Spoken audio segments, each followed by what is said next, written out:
तंत्र हो, जादू हो, टोना हो, मुझे ऐसा लगता है कि ये चीज़ें एग्जिस्ट करती नहीं है।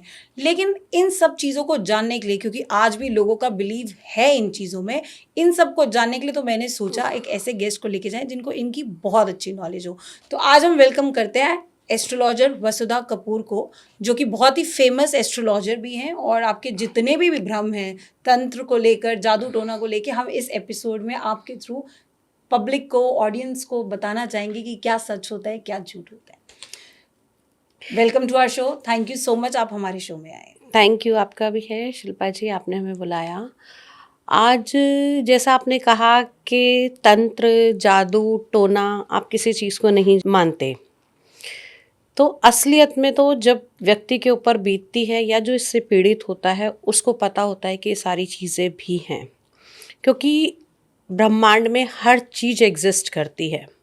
जो हम बोल रहे हैं वो भी एग्जिस्ट है, जो हम सोच रहे हैं वो भी एग्जिस्ट करता है, क्योंकि कहते हैं ना, इस यूनिवर्स में कुछ भी वेस्ट नहीं जाता। मैं खुद बाय प्रोफेशन अगर बात करें, so I am an astrologer, tarot card reader, numerologist, palm reading करती हूँ, फेस रीडिंग करती हूँ, वास्तु करती हूँ और साथ साथ तंत्र विद्या भी करती हूँ।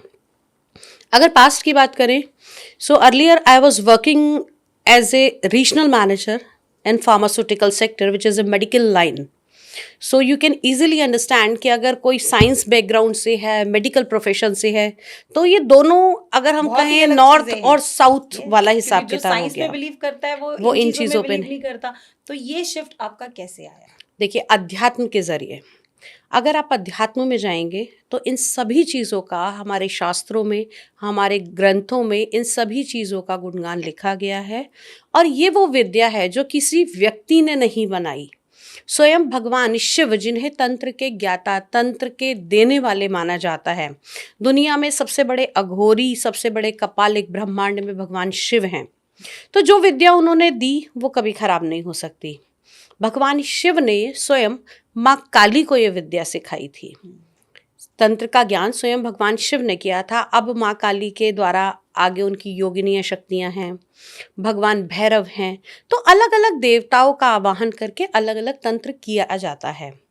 लोगों के दिमाग में एक क्वेश्चन है, नहीं, पहला तो मेरा ही क्वेश्चन है ये कि जब हम तंत्र की बात करते हैं ना, तो वो भूत प्रेत हम देखते हैं, हमने मूवीज़ में भी देखा है हमेशा कि किस तरीके से वो स्केलेटन को ला के रख देते हैं और बहुत ही नेगेटिव वे में दिखाया जाता है तंत्र को।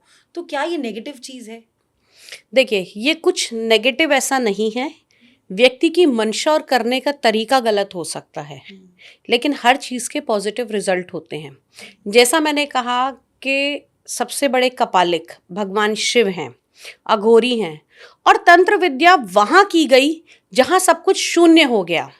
लोग कहते हैं कि शमशान में ही तंत्र विद्या की जाती है, और शमशान में आपको क्या चीज़ें मिलेंगी? नरमुंड मिलेंगे, भस्म मिलेगी, राख मिलेगी, ये सारी चीज़ें मिलती थी। तो इन सब से तंत्र किया जाता है, लेकिन लोगों ने उसको प्रस्तुत इतना गलत वे में किया कि ये सारी चीज़ों का इस्तेमाल करके ही तंत्र किया जा सकता है। तंत्र is not just anything, it's just only a system. जिस टेक्निक, जिस विधि से आप किसी चीज को कर रहे हैं वो एक तंत्र कहलाता है। जो ये तंत्र की क्रियाएं होती हैं वो क्या होती हैं? देखिए, तंत्र केवल अकेला काम नहीं करता। तंत्र में तंत्र, मंत्र, यंत्र और योग, जब इन सबको मिलाया जाता है ना, तब एक विधि कंप्लीट होती है। अगर खाली आप तंत्र का नाम ले तो तंत्र वो चीज नहीं है। तंत्र में आप करेंगे क्या? योग करेंगे, ध्यान करेंगे, मंत्रों का उच्चारण करेंगे, कुछ विशेष आकृतियां, कुछ विशेष यंत्र बनाए जाते हैं जिनके द्वारा शक्तियों को बुलाया जाता है, शक्तियों का आवाहन किया जाता है, तब जाके तंत्र किया जाता है। किसी भी काम को करने का तरीका एक तंत्र कहलाता है।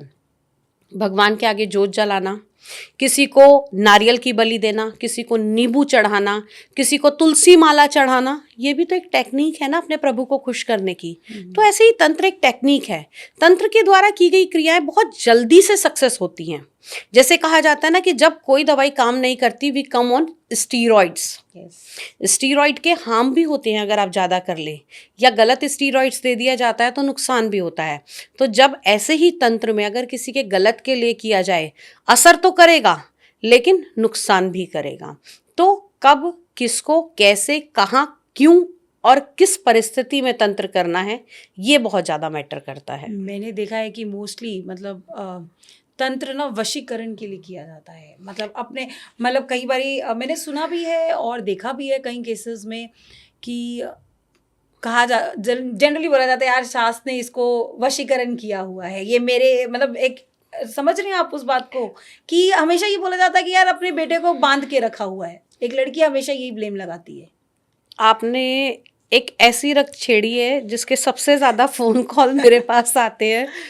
कोई अपनी प्रेमिका को वश में करना चाहता है, कोई अपने बच्चों को वश में करना चाहता है, कहीं थर्ड पार्टी इश्यूज होते हैं, यानी कि थर्ड पार्टी इशू मतलब पति पत्नी और वो extra marital affair, extra marital affair. Extra marital affair में तो हमेशा देखा गया है कि इस तरीके की मतलब जो स्टेप्स लिए जाते हैं वो ज़्यादा लिए जाते हैं, बहुत ज़्यादा आजकल ये ट्रेंड में भी हो गया है। क्योंकि देखिए हम और आप बात कर रहे हैं ना, हम एस्ट्रोलॉजी से ज़्यादा तंत्र पर बात कर रहे हैं। क्यों? हर व्यक्ति इनको सुनना चाहता है, इसको करना चाहता है, लेकिन बेसिकली अगर हम देखें तो कोई ये नहीं देख रहा कि इसके हार्म क्या है।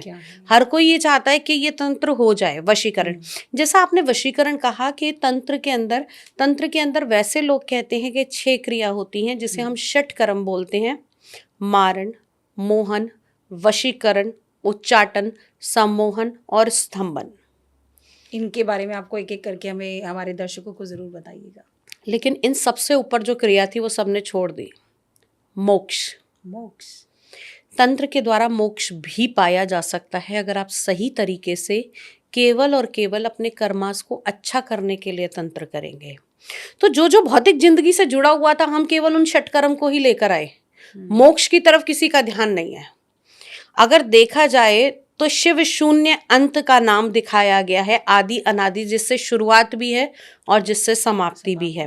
लेकिन किसी ने उन सबको नहीं पकड़ा, किसी ने उस शमशान को नहीं पकड़ा जहां भगवान ने कहा कि सब कुछ शून्य होकर यहीं आना है। लेकिन वहां से निकलने वाले तंत्र को सबने पकड़ा और उस तंत्र को पकड़कर ही सब आगे गए। लेकिन अगर मोक्ष पाने के लिए, अपनी कर्मास को सुधारने के लिए, लोगों की भलाई के लिए अगर तंत्र करना है, अगर तंत्र विद्या इतनी खराब होती तो भगवान शिव माँ काली को क्यों सिखाते? क्यों इस तंत्र के मंत्रों का उच्चारण किया जाता? क्यों भगवान भैरव, क्यों आगे अगर हम बात करें तो बाबा बालकनाथ, ये भी तो तंत्र क्रिया करते थे, बाबा गोरखनाथ, तो इन्होंने भी की, इनके अलग शाबर मंत्र हुए। For more updates, subscribe Coffee Unfiltered's YouTube channel or connect with us on Instagram and Facebook.